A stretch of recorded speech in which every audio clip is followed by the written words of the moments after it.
பத்திரிகை நண்பர்களுக்கும் கலையுலக நண்பர்களுக்கும் என்னுடைய வணக்கத்தை தெரிவிச்சுக்கிறேன். இன்னைக்கு தான் எனக்கு ஒரு சஸ்பென்ஸ் உடஞ்சிது. சிங்கம் இன்னும் சிங்கிளாக தான் இருக்குதா?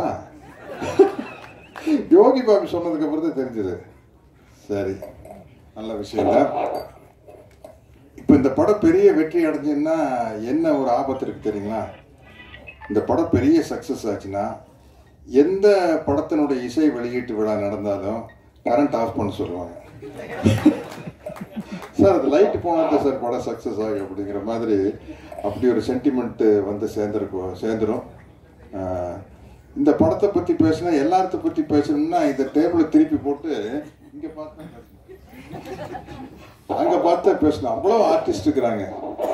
இது உண்மையிலேயே இந்த அளவு கேதர் பண்ணுறது பெரிய கஷ்டமான விஷயம். என்ன இதில் இருக்கிற அவ்வளோ பேர் பயங்கர பிஸியான ஆர்டிஸ்ட். இன்றைக்கி நான் திரும்ப திரும்ப கேட்டேன், தம்பி யோகி பாபு கண்டிப்பாக வந்துருவாரான்னு கேட்டேன். என்ன அவ்வளோ பிஸியாக இருக்கிற ஆள் கரெக்டாக வந்துட்டார். மற்றவங்க எல்லாரும் எங்கெங்கேயோ மாட்டிக்கிட்டு இருக்காங்க. இந்த படத்தினுடைய ப்ரொடியூசர் யுவராஜ் வந்து நம்மளுக்கு ஒரு நல்ல விஷயத்தை சொல்லி கொடுத்தாரு. எனக்கு இல்லை, புதுசாக மேடைக்கு வர்றவங்க நிறைய பேர் சொல்லுவாங்க, நான் எனக்கு மேடையில் பேசி அவ்வளோமா பழக்கம் இல்லை அப்படிலாம் சொல்லுவாங்கல்ல. அது உங்களுக்கு என்ன மொழியில் வருதோ அப்படி பேசிட்டு போக வேண்டியதான்.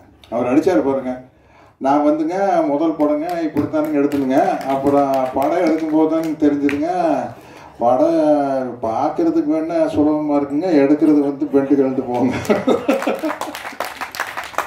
அவ்வளோதான். அதனால வந்து எல்லாருக்கும் சொல்கிறேன், எனக்கு இந்த மேடை புதுசு, மைக்கில் பேசி புதுசு அப்படிலாம் நீங்கள் சொல்ல வேண்டிய அவசியமே இல்லை. யுவராஜ் மாதிரி நம்மளுக்கு என்ன வருமோ அடித்து கிளப்பிட்டு போயிட்டே இருக்க வேண்டியதான்.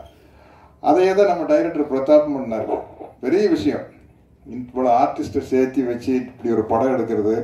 எனக்கு என்ன ஒரு ஒரு ஒரு பேட்டர்ன் படம் வரையில் நம்மளுக்கு சில படங்கள் வெற்றி அடையில நம்மளுக்கு ஒரு சந்தோஷம் கிடைக்கும் இல்லையா?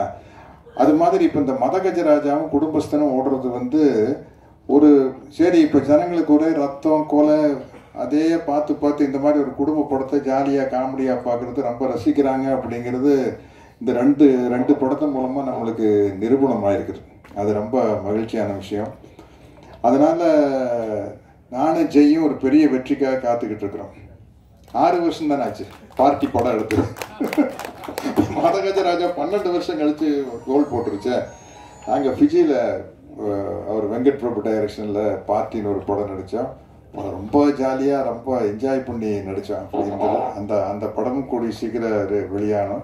இன்னைக்கு ஜெயகிட்ட பேசுறீங்கள தான் கேட்டேன், ஜெய் ராஜா ராணி வந்து ஒரு 4-5 வருஷம் ஆகிருக்குமா அப்படின்னு. சார் 12 வருஷம் ஆச்சு சார் அப்படின்னு. ஐயோ 12 வருஷம் ஆகி போச்சா அப்படிங்கிறது அப்போ வரையில் தான் நம்மளுக்கு தெரியுது. அதே மாதிரி நம்ம நல்ல பட்டம் கொடுத்தீங்க, இசை வள்ளல். இல்லை, அது சில சமயத்தில் அந்த இமான் அப்படின்னு பேர் இருக்கையில் இசை வள்ளல் இமான் அப்படின்னா நம்மளுக்கு ரொம்ப பளிச்சுன்னு இருக்கேன் இல்லையா? அது மாதிரி இந்த படத்தில் நிறையா அழகான ஹீரோயின்ஸ் நடிச்சுக்கிறாங்க. நானும் கூட இந்த படத்துக்கு ஷூட்டிங் போய் ஒரு கெத்தாக போனேன். என்னென்னா, அஜித் விஜயோட ஹீரோயின் தாப்பா நம்மளுக்கு ஜோடியாக நடிக்கிறாங்க. நம்ம இன்னும் யூத்து தான். யாருப்பா அவங்களுக்கு ஜோடியாக நடிக்கிறீங்கன்னு கீர்த்தனாங்க. விஜய் கூட அஜித் கூட எல்லாம் ஜோடியாக நடிச்சவங்க இப்போ எனக்கு ஜோடியாக நடிக்கிறாங்க அப்படின்னு. பட் அது அவங்களுக்கு சந்தோஷமாக இருந்ததுன்னு தெரியல. அதையும் யோசிச்சுக்கணும் இல்லையா? மட்டும் சந்தோஷமாக இருந்தது அப்படின்னு சொல்கிறாங்க. ரொம்ப மகிழ்ச்சி.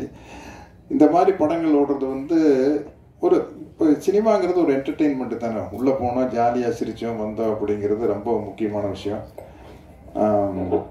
அதே மாதிரி இந்த படத்தில் வந்து அவ்வளோ இந்த ஷூட்டிங் ஸ்பாட் வந்து ரொம்ப கலகலப்பாக இருந்தது. யோகி பாபு சொன்ன மாதிரி கவுண்டமணி அண்ணன் கூட நடிக்கல சிரிச்சுக்கிட்டே இருப்போம். எல்லா வசனத்தை மறந்து அப்புறம் நாங்களே சொந்தமாக வசனம் பேசுறது. அந்த மாதிரி இந்த ஷூட்டிங் ஸ்பாட்டில் வந்து அவ்வளோ பேர், ஆனந்தராஜ், நிலகல் ரவி, இளவரசன் எல்லாருமே வந்து ஒரு டீம். இது வந்து அவ்வளோ ஜாலியாக இருந்தது. அவ்வளோ பேர் இங்கே வந்திருந்தாங்கன்னா இன்னும் ரொம்ப சந்தோஷமாக இருந்திருக்கும். நிச்சயமாக இந்த படம் வந்து ஒரு பெரிய வெற்றி அடையும் அப்படிங்கிற நம்பிக்கை இருக்குது. நல்ல ஒரு வெள்ளந்தியான தயாரிப்பாளர் கிடைச்சிருக்காரு. ஆனால் உஷாரான ஆள் தான். உஷாரான ஆள் தான். அவரே வந்து ஒவ்வொரு ஆர்டிஸ்ட்டுக்கு இந்த கேரக்டருக்கு இவங்க நல்லா இருக்கு, அந்த கேரக்டருக்கு அவங்க நல்லா இருக்குன்னு சொல்லி பட்ஜெட்டை அவரே ஏற்றி விட்டார். அதனால பிரதாப் உங்கள் மேலே பொல்லா போகிறாரு. ஏன்னா வந்து இவ்வளோ பேரையும் வச்சுட்டு அவ்வளோ சிக்கனமாக படம் எடுத்தாருங்க. சொன்ன டைமில் டக்குன்னு எடுத்து யார் எப்படி அந்த டைரக்டருக்கு வந்து அந்த எடிட்டிங் நாலேஜ் இருந்துருச்சுன்னா ரொம்ப முக்கியம். அதுதான் ஒரு படத்தை சீக்கிரமாக டைரக்ட் பண்ணி முடிக்கிறதுக்கு அந்த எடிட்டிங் நாலேஜ் இருந்தால் வந்து இல்லைன்னா 5 நாளில் எடுக்கிற சீனை 10 நாள் எடுத்துக்கிட்டு இருப்போம். அது இல்லாமல் ரொம்ப சிக்கனமாக எடுத்து நல்லபடியாக முடிச்சிருக்காரு. எல்லா வகையிலையும் ஒரு சந்தோஷமான படம் எனக்கு. இந்த படத்தினுடைய வெற்றிக்காக நானும் காத்துக்கிட்டு இருக்கிறேன். நன்றி, வணக்கம்.